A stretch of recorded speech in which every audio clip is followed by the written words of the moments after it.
In this video, I'm going to show you the 5 core steps that you need to know if you want to make cutscenes that look like this. Your muscle beauty might be serving you well. However, with challenges ahead, you might want to think about improvements. Faster is always better, and with these babies, you will be leaving your competition in the dust.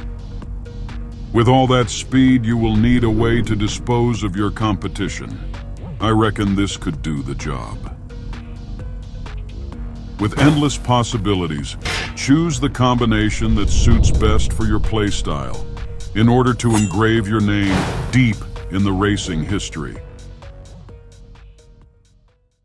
I'm going to explain and demonstrate 5 core steps of cutscene creation by recreating this part of the cutscene. This part shows the player that he has unlocked the ability to upgrade the engine of the vehicle. After that, I'm going to show you how easy it is to record and export your cutscene. And we're going to do all of that inside Unity. If you'd like to follow along, there's a link to the starting project in the description down below. This project has everything set up so that you can immediately start following along. And with that, let's go right into it. The first key step for creating a professional looking cutscene is to set up a proper structure for your cutscene. With a good structure, your cutscene will be easier to maintain and update. I've personally learned this the hard way. A lot of times, I didn't bother setting up a proper structure and it always came back to bite me. Because when you start making longer cutscenes, the number of assets you use can skyrocket. Eventually, you'll end up reusing those assets in different parts of the cutscene, which can get messy without a solid structure in place. So, what happens when you decide to update or delete an asset in one part of the cutscene? How can you be sure it won't mess up another part? And you definitely don't want to manually check the entire cutscene for unwanted changes after every update. So, how do we avoid these issues? First, we split the cutscene into smaller sections. And these sections need to be independent of each other. They can't share any assets. If you need the same asset in more than one section, create a variant of it for each one. That way, any changes you make in one section won't affect the others. Luckily, Unity recognized these issues and created the sequences package to address them. The whole point of sequences package is to help us set up a solid structure for our cutscene. The sequences package has 3 main windows. The first is the sequences window, which shows a visual hierarchy of all the sequences in the project. The second is the sequence assets window, where you'll find all the assets you can use in your cutscenes. Connecting these two is the sequence assembly window, which lets you assemble sequences by adding assets to them. This setup makes it easy to see which assets are being used in each sequence. With that in mind, let's create a structure for our cutscene. When you open the starting project, here's what you should see. I know it might seem overwhelming with all the open windows, but let's focus on the bottom right part of the screen. That's where the 3 main windows of the sequences package are. First, we need to look at the sequences window because we need to create a sequence that represents the whole cutscene. This kind of sequence is called the master sequence.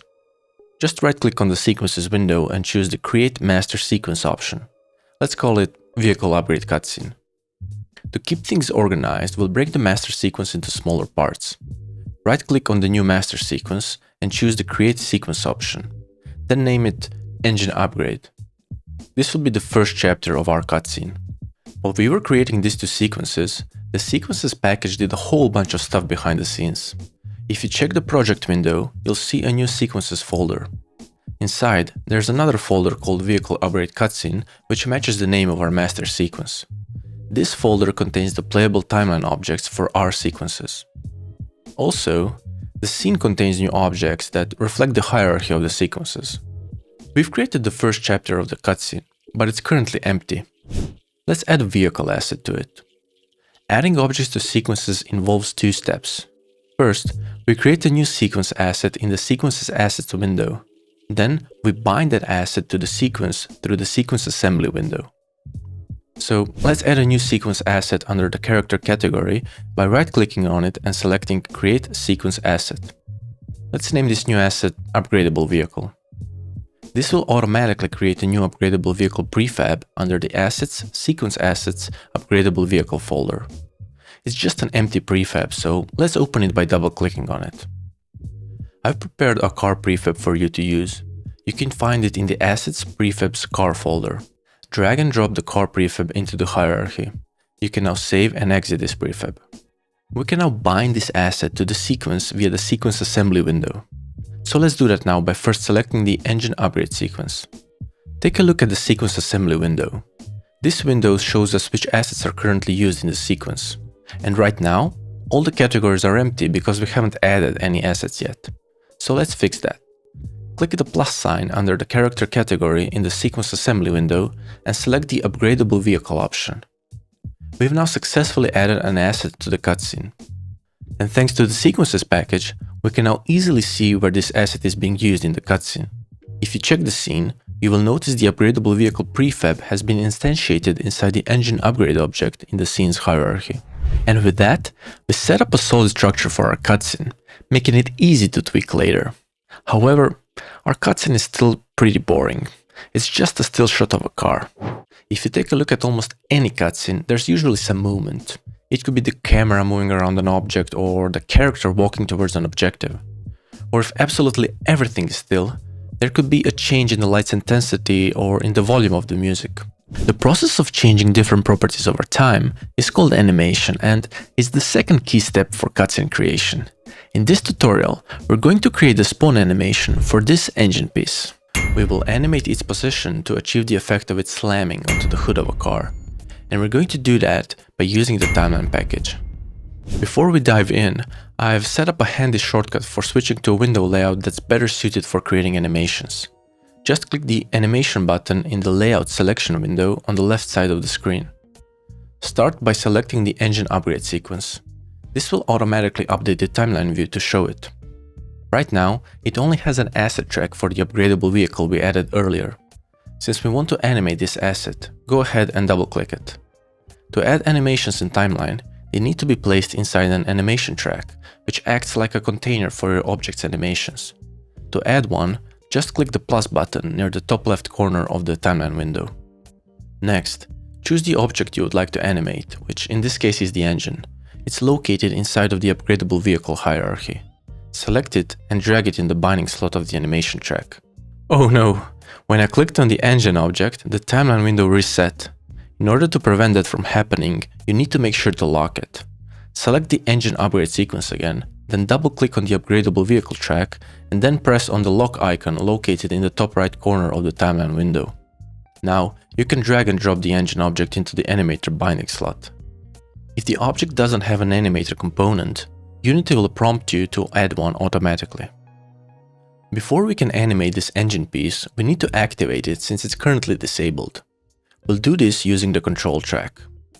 To add one, right-click on the empty space below the animation track we added earlier and select the control track option.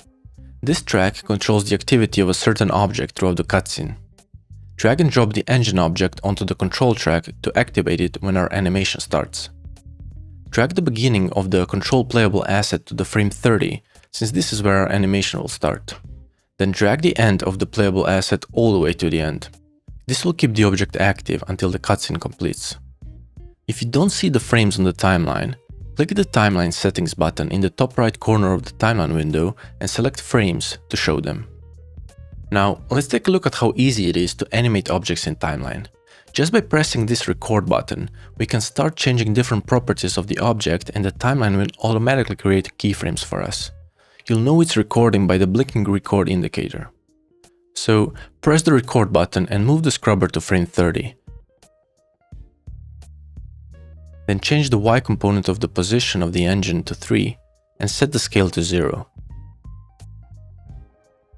Then move the scrubber to the frame 90 and change the Y component of the position to 1.2 and set the scale back to 1. Finally, press the record button again to stop the recording process. If you now move the scrubber between the frames 30 and 90, you can see that the engine is moving across the scene between the two positions that we specified. You can really feel the power of the timeline package here, with the ability to inspect how the cutscene looks at any point in time just by scrubbing across it. You can see how simple it was to create the animation using the timeline package, but it still looks a bit rigid and unnatural. The reason for this is the almost constant movement rate of the engine piece throughout the whole animation, and this isn't how a heavy piece of metal would behave in the real world. So let's make it a bit more natural. Right-click on the animation track and select Edit in Animation Window option. This will open the animation window and show the keyframes for your animation. Instead of setting the engine's position for every single frame manually, we'll use the Curves tab at the bottom of the animation window. Here, you can see the interpolation curves that control how properties change between keyframes. However, they are all squashed in at the top, so use the handles on the right to zoom in. Also, you can expand the engine position property on the left side of the window and only select the position.y, since we're only interested in the y component of the position for this animation. Now what we want is to reduce how much the position changes at the start of the animation and increase the change towards the end of the animation. Sometimes the curves can be a little tricky to comprehend, but in our case it's pretty simple since the vertical axis actually represents the vertical position of the engine. So to keep the engine higher at the start of the animation, we need to adjust the curve so that it's closer to the top. Adjusting of the curve is done by manipulating the tangents of the keyframes. Select the left keyframe and the tangent will appear as a little handle that we can manipulate. It might be difficult to see, but there's a little white dot that we can grab and manipulate. When we move it, it will adjust the look of the curve. Now adjust the tangent so that it's almost parallel with the imaginary horizontal line. Do the same with the left tangent of the end keyframe, but make it almost vertical. Wow, the curve went all crazy. This is happening because our tangents directly influence only a small part of the curve next to the keyframes. We need to extend their influence. However, we can't extend the length of the tangent, we can only change its direction. To fix that, right-click on the left keyframe, select the right tangent option, and then select the weighted option. This lets you adjust both the direction and length of the tangent, giving you better control over the curve. Now do the same for the left tangent of the end keyframe and adjust the curve to look something like this.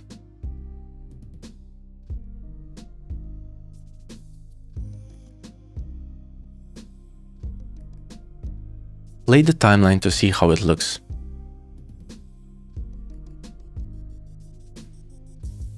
This looks much better, as if the engine is accelerating downwards and slamming on the surface of the car. Awesome. Let's quickly compare the before and after to see how much a small tweak to the curve can improve things. As you can see, the difference is pretty noticeable. The right one looks much more believable. I've got to admit, our cutscene is looking pretty good already. But if we were to close our eyes, we wouldn't even know that it's playing. Adding audio to your cutscene is the third core step in cutscene creation.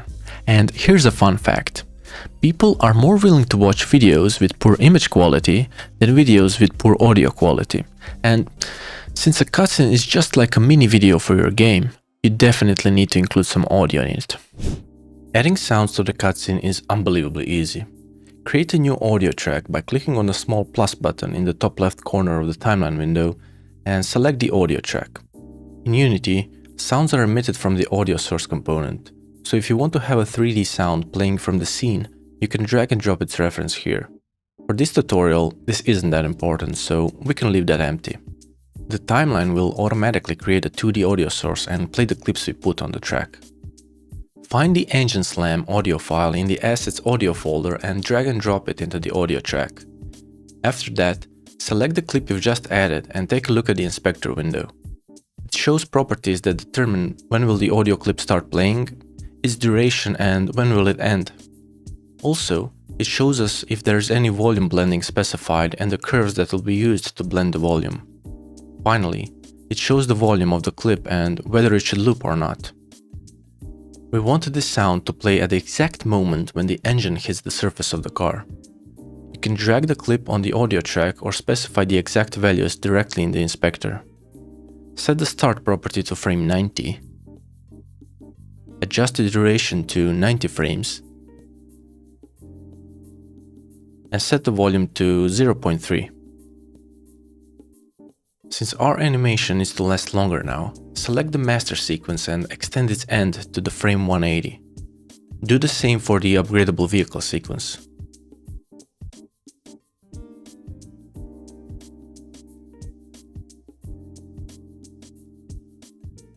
Reset the scrubber to the beginning and play the cutscene to feel the impact of the sound.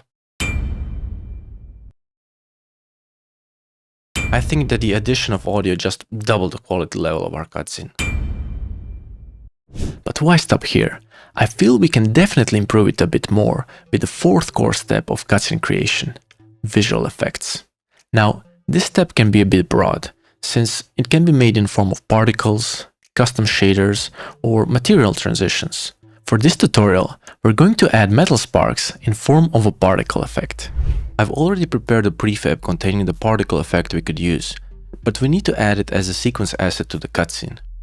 If you remember correctly, we've already learned to do that in the first step of this video. So let's create a new sequence asset called Engine Slam Sparks in the FX category of the Sequence Assets window. Then we're going to double click on it and open it in the prefab context.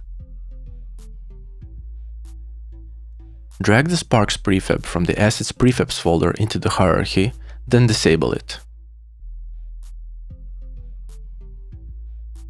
Press Ctrl S to save your changes and exit the prefab context. We disable the Sparks prefab to keep it from automatically playing particles at the start of the cutscene. Next, select the engine upgrade sequence in the Sequences window so we can bind the Engine Slam Sparks asset to it via the Sequence Assembly window. Press the plus icon in the FX category and select the Engine Slam Sparks. Now, the asset is added to the scene, but we need to activate it at the right moment. We'll use the control track for that. So make sure you're in the root of the timeline, then go to the Engine Upgrade sequence and double-click on the Engine Slam Sparks sequence asset. Here, add a control track by pressing the plus button in the top left corner of the timeline window. This track will allow us to add game objects whose activity we would like to control. Make sure that the timeline is locked, and then find the Sparks object in the scene. Drag and drop it into the control track. This control playable asset represents the active period of the Sparks object. We can see that it keeps the object inactive until the timeline reaches it. Then it enables it and reverts back to the disabled state afterwards. This is exactly what we need. The last thing left to do is to align the activity of the Spark object with the impact of the engine. In this case, if we set the start frame property in the inspector to frame 90, it should align nicely with the impact of the engine. Perfect. Let's compare the before and after states again. I really love how the visual effects add that extra bit of juiciness that was missing and make the cutscene feel even more dynamic. We've made great progress with our cutscene, but there's one final step to make it truly professional. The fifth core step for cutscene creation is animation. And yeah, you've heard it correctly. Animation is so important that it deserves two steps. But this time in form of secondary animation or secondary motion. Secondary animation is a motion generated as a reaction to the primary motion. It's especially important in physical interactions since it provides a sense of weight and inertia. In our example, the impact of a heavy metal engine dropping on the car should make the car wobble up and down a bit to show that it's absorbing the weight of the engine. This extra bit of animation helps convey that the engine is heavy and adds realism to the scene. Select the engine upgrade sequence and find the upgradable vehicle sequence. Double-click on it and add a new animation track. Then, with the timeline window locked, select the car object in the scene and drag and drop it into the animator binding. Finally, confirm that you agree to add animator component to the car object. Now, move the scrubber to the exact frame when the engine hits the car. It should be around frame 90. This is where the secondary motion of the car should start. Press the record button next to the animator binding, then select the body object and right-click on the Y component of the position property in the inspector window. Select the Add Key option. Do the same for the X component of the rotation property. This will add a keyframe for this property to the animation. Now move the scrubber by 10 frames to the right, to the frame 100. Change the Y component of the position property of the body object to -0.05 and the X component of the rotation to 2. Now move the scrubber by 20 more frames to the frame 120. This is where our secondary animation should end, so reset the Y component of the position property and the X component of the rotation of the body object to 0. press the record button again to complete the animation. Finally, let's compare the before and after state of the cutscene. I'm a huge fan of secondary animation. This just feels so much better. And to get a sense of how far we've come, let's compare the final cutscene with the first one. This comparison is a clear indicator of how big a difference the 5 core steps can make for your cutscenes. Now, let's see how easy it is to record and export your cutscene right here in Unity. All you need to do is to right-click on a sequence or a master sequence and select Record. This will open Unity Recorder window with everything automatically set up for the recording of the selected sequence. All you need to do is click on the Add Recorder button located on the left side of the window and then select Movie. Everything else will automatically be set based on the selected sequence. The frame rate, duration, even the resolution. When you're ready, press the Start Recording button. This will start the play mode and record the selected sequence. And that's it. If you think this was an interesting approach to cutscene creation or that you've learned a thing or two, make sure to leave a like, it will help us a lot. And that's it. Thank you for your time and good luck with your creations.